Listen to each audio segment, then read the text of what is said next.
Qu'est-ce que tu entendais? Bah, regarde la face qu'il a, regarde la tête, c'est quoi cette cicatrice? Oh, il est moche. Où j'allais, en fait, on me regardait, en fait.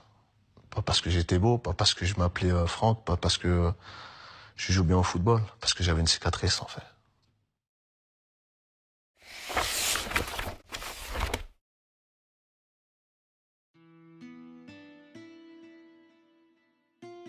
Le petit Franck Ribéry l'ignore, mais en cette banale journée de l'année 1985, son destin est sur le point de basculer. Sur l'une des routes situées à proximité du quartier du Chemin Vert, il est confortablement installé à l'arrière de la voiture de ses parents. Mais quand il voit surgir un véhicule en sens inverse, François Ribéry, le père, est contraint d'appuyer en catastrophe sur la pédale de frein pour tenter d'éviter la collision. En vain. À l'arrière, Franck n'est pas attaché. À cette époque, le code de la route stipule que les ceintures de sécurité ne sont pas obligatoires pour les passagers arrière.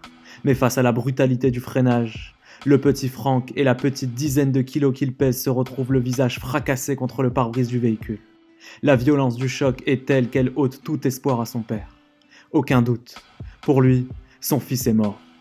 Pourtant, aussi incroyable que cela puisse paraître, Franck Ribéry est extirpé vivant de la voiture.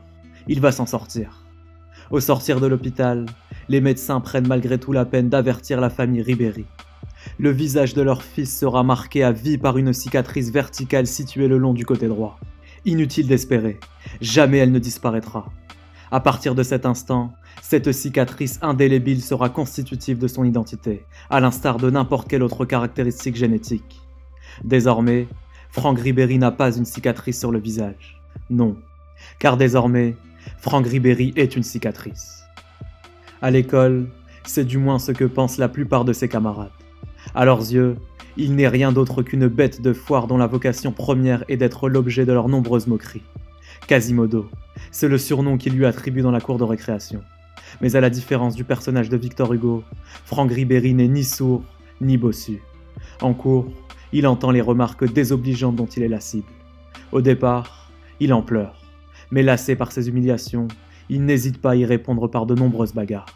L'une de ses institutrices se souvient. À l'époque, c'était un petit dur, plus canaille que facétieux. Je ne dirais pas un caïd, mais il cognait.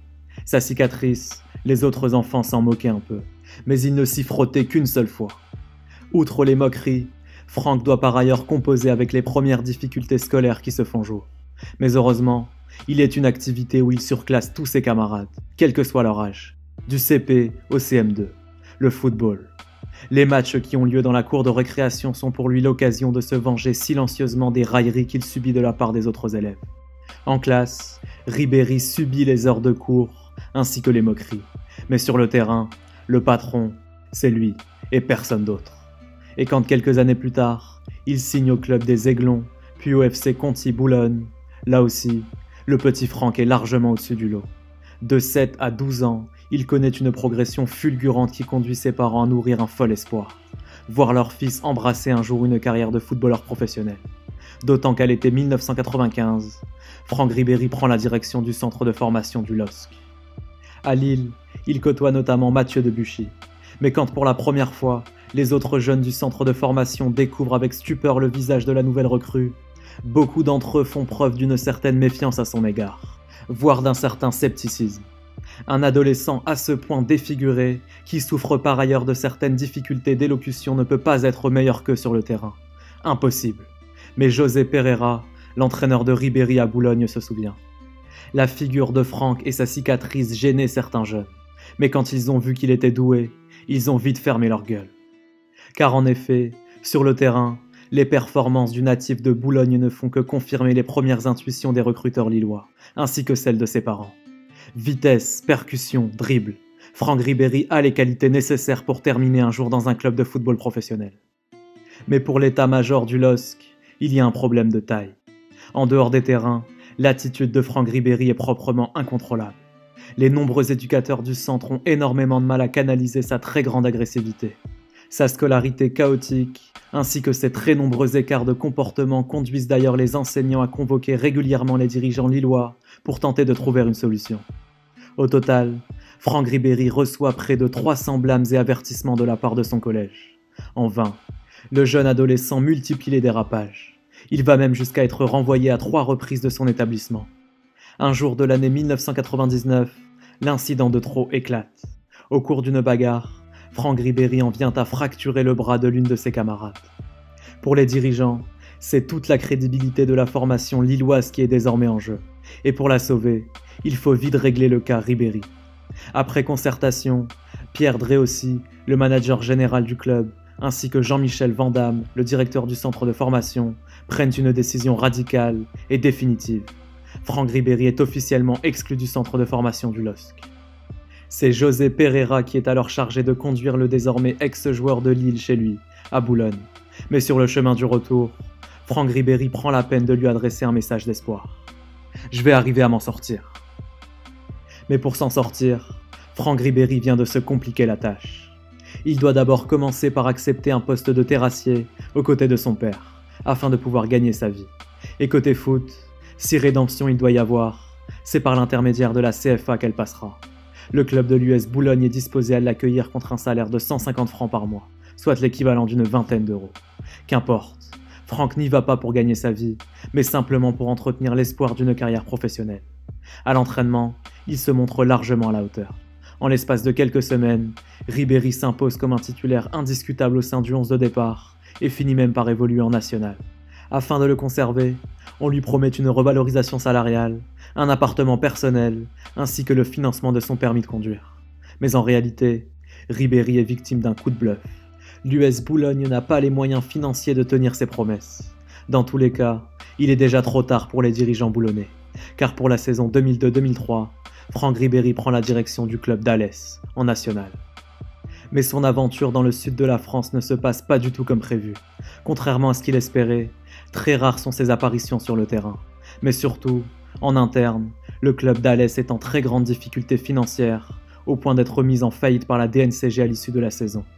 Au bout d'un an donc, Franck Ribéry est officiellement au chômage, tout autant que ses ambitions de football professionnel. Dès lors, son agent, John Bicot, a pour mission de lui trouver un nouveau club. Mais à 12 reprises, la réponse est identique. Aucun club n'est disposé à prendre le pari Franck Ribéry. Au cours de ses nombreuses recherches néanmoins, John pense tenir une piste sérieuse, à Dijon, par l'intermédiaire de Rudy Garcia. Le futur entraîneur de l'OL perçoit immédiatement le talent de Franck. Mais à nouveau, le transfert finit par échouer. John Bicot décide alors de prospecter en Bretagne, à Guingamp d'abord, où Didier Drogba en personne apprécie beaucoup le profil de Ribéry. Or, après un nouveau refus, le joueur prévient son agent. « J'arrête le foot », lui annonce-t-il. Mais pour Franck, tout n'est peut-être pas mort, car quelque temps plus tard, après une énième tentative, enfin, John vient de trouver preneur. À Brest cette fois-ci, mais sous certaines conditions. Les dirigeants bretons acceptent de lui faire signer un contrat, mais pour seulement une seule saison, pas une de plus. À Ribéry d'exploiter au maximum ce délai pour faire ses preuves. Et malgré des débuts timides en national, il finit par s'imposer comme l'incontestable meneur de jeu du 11 brestois. Ses nombreuses fulgurances sur le terrain participent grandement à l'accession du club en Ligue 2 à l'issue de la saison. Mais les dirigeants bretons en ont conscience. Avec Ribéry, ils n'iront pas plus loin que ce flirt d'une année. Car malgré leur volonté de conserver leur nouvelle pépite, ils savent pertinemment qu'il leur sera impossible de s'aligner sur les offres des clubs intéressés. Inévitablement, Franck Ribéry ira jouer en première division. Le FC Nantes et l'Ajax Amsterdam semblent d'ailleurs tenir la corde. Mais lors de l'été 2004, c'est finalement le FC Metz de Jean Fernandez qui parvient à rafler la mise. Monsieur Fernandez, toutes mes félicitations, vous venez d'engager un futur international. C'est ainsi que John Bicot annonce à l'entraîneur messin l'officialisation de la signature de Ribéry.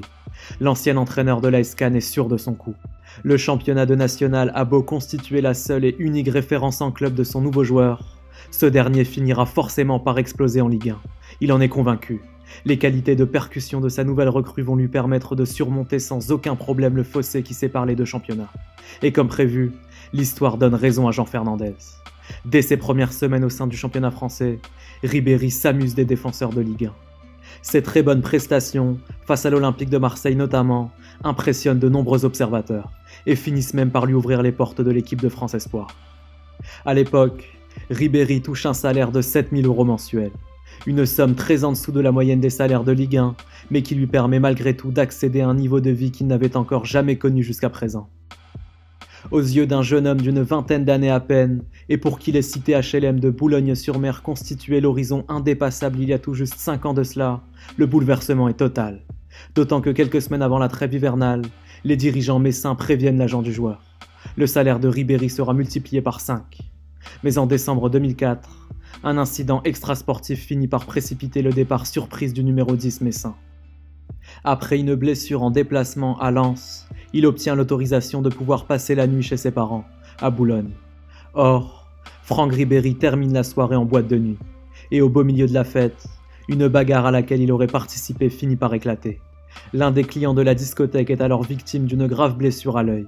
Il accuse très clairement Ribéry d'en être à l'origine. Les deux parties finissent malgré tout par trouver un arrangement à l'amiable. Franck vient d'éviter le procès, mais pas la colère de ses dirigeants, ni même la baisse de régime sur le terrain. Sa revalorisation salariale est alors à 2 doigts d'être suspendue. Or, depuis quelques semaines déjà, Galatasaray fait le forcing pour précipiter la venue du Français. Le club turc promet aux joueurs des conditions salariales sans commune mesure avec celles du FC Metz. 50 000 € mensuels, assortis d'une prime à la signature de 800 000 € et d'un appartement d'une superficie de 200 mètres carrés. Franck Ribéry a pris sa décision. C'est à Istanbul qu'il souhaite poursuivre sa carrière. Mais en réalité, l'expérience turque de Franck Ribéry à Galatasaray est de courte durée. Sur le terrain, son intégration se déroule à merveille. Les supporters tombent très rapidement sous le charme de celui à qui ils décident d'attribuer un nouveau surnom, Scarface, en référence au légendaire personnage de cinéma créé par Brian De Palma. Lors de la finale de la Coupe de Turquie, l'éclatante victoire face à Fenerbahçe sur le score de 5-1 ne fait qu'embellir encore un peu plus l'idylle entre Ribéry et Galatasaray. Mais en interne, l'histoire d'amour est beaucoup moins reluisante qu'elle n'en a l'air. Waiba, l'épouse de Franck, a énormément de mal à s'acclimater à l'agitation d'une métropole aussi grande qu'Istanbul. Surtout, à plusieurs reprises, Ribéry accuse les dirigeants stambouliotes de ne pas lui avoir versé certains salaires. En dehors des mois de janvier et de février, il affirme qu'il n'a pas reçu la moindre mensualité de la part de son club, ni même aucune prime. Sur ordre de ses conseillers, il prend alors la décision de casser son contrat de manière unilatérale. Dès le mois de juin 2005, Franck Ribéry est donc officiellement libre de s'engager avec le club de son choix. Et en l'occurrence, le club de son choix, c'est l'Olympique de Marseille. En juillet 2005, le club olympien finit d'ailleurs par obtenir gain de cause auprès de la FIFA, qui décide alors de valider le transfert de Ribéry, et ce malgré les nombreuses plaintes de Galatasaray. Sans doute Pape Diouf n'en a-t-il pas encore véritablement conscience à cet instant, mais en recrutant Ribéry sans avoir à débourser aucune indemnité de transfert, il vient de réaliser l'une des plus belles affaires de sa carrière de président de l'Olympique de Marseille. Car en l'espace d'une saison à peine, la progression de Franck Ribéry s'opère à une vitesse que même les prévisions les plus optimistes des dirigeants marseillais n'avaient pas anticipée. Sous les ordres de Jean Fernandez, son ancien mentor au FC Metz, le numéro 7 marseillais enchante le stade Vélodrome de ses nombreux gestes techniques et autres coups de rein dévastateurs. 2 ans après avoir perdu Didier Drogba, les Marseillais semblent enfin s'être trouvé une nouvelle coqueluche en la personne de Franck Ribéry. Il faut par ailleurs préciser qu'en dehors de ses bonnes performances, le natif de Boulogne affiche une joie de vivre qui lui attire très rapidement la sympathie de nombreux médias. Dans le paysage footballistique français, la bonne humeur naturelle du jeune Marseillais, ainsi que son visage balafré détonnent dans le milieu. Sur et en dehors du terrain, Franck Ribéry n'est assurément pas un joueur comme les autres. Et c'est ainsi que le 14 mai 2006, l'incroyable finit par se produire. À la surprise générale, Franck Ribéry figure bel et bien parmi les 23 joueurs sélectionnés par Raymond Domenech pour participer à la Coupe du Monde 2006, en Allemagne. Et aux côtés de Zinedine Zidane, de Thierry Henry et de Patrick Vieira, il fait partie du 11 tricolore qui guide l'équipe de France vers la finale du Mondial 2006. En l'espace de 4 années seulement, le natif de Boulogne vient d'accomplir ce qui nécessite pour certains joueurs une carrière tout entière. Passer du statut de simple joueur de national à celui de titulaire indiscutable en équipe de France, qui plus est lors d'une Coupe du Monde. Mais au lendemain de la finale perdue face à l'Italie, le plus dur commence pour Franck Ribéry, car jusqu'à présent, il n'était rien d'autre qu'un invité surprise qui n'avait strictement rien à perdre à la table du football français. Mais désormais, il est un joueur confirmé qui se doit de répondre aux attentes du public français. Lors de l'année qui suit, globalement, le nouvel international français se montre à la hauteur, du moins avec son club. En Ligue 1, il guide l'OM vers la 2e place du classement, qualifiant ainsi directement le club marseillais pour la prochaine Ligue des Champions. L'ultime saison de Ribéry à l'OM est néanmoins ternie par 2 points noirs dont la trace demeure encore aujourd'hui vivace dans l'esprit de certains supporters marseillais. Le premier remonte à l'été 2006. Le vendredi 4 août, quelques semaines après le mondial en Allemagne, et en plein direct au journal télévisé de TF1, Ribéry affirme publiquement son envie de quitter l'OM pour rejoindre l'Olympique lyonnais de Jean-Michel Aulas. L'international français insiste notamment sur sa volonté de jouer la Ligue des Champions et de pouvoir ainsi compter sur la présence de grands joueurs à ses côtés. L'intransigeance de Pape Diouf aura finalement raison des envies de départ du numéro 7 marseillais. Mais en réalité, c'est quelques mois plus tard qu'intervient le second point noir de la saison 2006-2007 de Ribéry. Alors que l'OM s'apprête à disputer la séance de tir au but dans le cadre de la finale de la Coupe de France face à Sochaux, les Marseillais doivent désigner des volontaires pour se prêter à l'exercice. Habib Beye, le capitaine de l'époque, se tourne alors naturellement vers Franck Ribéry pour recueillir son consentement. Du haut de son statut de leader technique du groupe olympien, Ribéry se doit de prendre ses responsabilités. Mais face à son capitaine, sa réponse est catégorique. « Je ne tire pas », lui avoue-t-il. Au bout de 5 tentatives, et face au refus de Ribéry, c'est finalement Ronald Zubar qui est alors contraint de frapper son tir au but. Le défenseur marseillais rate sa tentative et offre ainsi sans le vouloir la Coupe de France au club de Sochaux. Samir Nasri ou encore Djibril Cissé ont pris leurs responsabilités, mais pas Ribéry. Encore aujourd'hui, nombreux sont les joueurs olympiens qui peinent à comprendre les raisons de son refus. Ribéry ne remportera finalement aucun trophée avec l'OM. Quoi qu'il en soit, à l'issue de la saison 2006-2007, son avenir est tout tracé. C'est loin de Marseille et du championnat français qu'il s'écrira, et en allemand plus précisément. Car le 8 juin 2007, Ribéry s'envole officiellement pour sa prochaine destination européenne, le Bayern Munich. En Bavière, Ribéry devient très rapidement Kaiser Frank. Entre les supporters allemands et le français, l'harmonie est parfaite. Le joueur ne tarde pas à répondre présent sur le terrain. Pour sa première saison en Bundesliga, ses performances sont largement à la hauteur des attentes placées en lui. Aux côtés de Luca Toni et de Miroslav Klose, il mène le Bayern vers le titre de champion d'Allemagne, loin devant le Werder Brême de Mesut Özil et du Brésilien Diego. Face aux journalistes qui l'interrogent, Franz Beckenbauer, le président du conseil de surveillance du club munichois, n'hésite pas à dire tout haut ce que tous les supporters bavarois pensent tout bas. « Quand nous l'avons engagé, c'est comme si nous avions gagné au loto », affirme-t-il. En Allemagne, le public ne voit pas en Ribéry le visage balafré d'un jeune homme de 24 ans qui peine à parler correctement le français.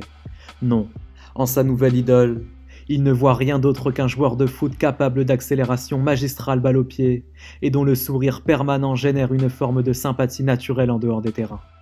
D'autant que sa relative mais rapide maîtrise de la langue allemande est très largement appréciée par les supporters locaux. Entre 2007 et 2019, Franck Ribéry remporte au total 9 titres de champion d'Allemagne. Mais surtout, lors de la saison 2012-2013, il s'impose comme l'un des meilleurs joueurs du monde à son poste, en contribuant à la victoire finale du Bayern en Ligue des Champions face au Borussia Dortmund de Jürgen Klopp. Et sans surprise, il se hisse au podium du Ballon d'Or 2013, derrière Lionel Messi et Cristiano Ronaldo. Lors de son dernier match en 2019, l'intense émotion avec laquelle est vécu l'événement par les 70 000 spectateurs de l'Allianz Arena n'a d'égal que la place de choix qu'occupe Franck Ribéry au panthéon des joueurs passés par le Bayern Munich. Pourtant, de l'autre côté de la frontière, les impressions laissées par Franck Ribéry sont d'une toute autre nature. Dans la foulée du Mondial 2006, l'immunité médiatique dont il bénéficie finit par s'estomper, surtout après la débâcle de l'Euro 2008, car lors du tournoi, les tricolores ne se contentent pas d'une simple élimination en phase de poule. Bien plus, face aux Pays-Bas, ils sont ridiculisés par les hommes de Marco van Basten sur le score de 4-1 avant d'être balayés par l'Italie au match suivant. L'engagement et la motivation de certains joueurs est jugée douteuse par de nombreux observateurs, tandis que certains médias dénoncent l'existence de nombreuses guerres d'ego en interne. Des guerres d'ego auxquelles Franck Ribéry aurait pris part. Mais en réalité, c'est en dehors des terrains et 2 ans plus tard que va survenir la première des 2 ruptures définitives entre Ribéry et une partie du public français. Le 12 avril 2010, dans les locaux de la brigade de répression du proxénétisme, Une prostituée affirme qu'elle aurait eu des relations sexuelles tarifées en compagnie de plusieurs joueurs de l'équipe de France, et ce alors même qu'elle était mineure. Rapidement, les noms sont dévoilés. Hatem Ben Arfa, Sidney Govou, Karim Benzema et Franck Ribéry. L'affaire Zaya vient officiellement d'éclater. Les 2 premiers joueurs cités finissent par être mis hors de cause par la justice française. Concernant Govou, au moment des faits, Zaya était majeur, tandis que Ben Arfa de son côté n'a jamais eu la moindre relation sexuelle avec cette jeune fille. Mais compte tenu de la gravité des soupçons et de la très grande exposition médiatique dont il bénéficie à cette époque, c'est finalement sur Franck Ribéry que sont braqués tous les regards. D'autant que Zaya ne se prive pas de livrer à la presse les circonstances exactes de leur rencontre. La surmédiatisation de l'affaire ne fait qu'accentuer encore un peu plus le dégoût d'une partie du public français envers son numéro 7. Pour beaucoup, il devient le symbole de la débauche des footballeurs millionnaires dont la conduite est dénuée de toute morale. Quelques semaines plus tard, en pleine Coupe du Monde 2010 en Afrique du Sud, la rupture est définitivement consommée. Cette fois-ci, c'est depuis le terrain qu'émane le scandale, celui du centre d'entraînement de Naïsna. À la veille de son dernier match de poule, l'équipe de France décide de se mettre en grève pour protester contre l'exclusion de Nicolas Anelka. Mais pour Ribéry, il y a plus grave encore. Car le matin même du dimanche 20 juin 2010, le numéro 7 français a pris l'initiative de se présenter sur le plateau de Téléfoot afin de présenter ses excuses aux supporters français, avant de leur promettre face caméra que lui et ses coéquipiers feront tout leur possible pour sauver l'honneur du maillot bleu lors du dernier match face à l'Afrique du Sud. Or, quelques heures plus tard, la France tout entière découvre qu'il fait bel et bien partie des 23 grévistes qui refusent de descendre du bus officiel de l'équipe de France pour aller s'entraîner. Cette surprenante duplicité est vécue par beaucoup de supporters comme la trahison de trop. D'autant qu'un peu plus tard, de nombreux journaux affirment qu'aux côtés de Patrice Evra, Franck Ribéry aurait joué le rôle de leader lors de la fameuse mutinerie sud-africaine. Ceux que Roselyne Bachelot désignera quelques jours plus tard comme les fameux caïds immatures. Entre une partie du public français et Ribéry, la cicatrisation des blessures du Mondial 2010 n'aura jamais lieu.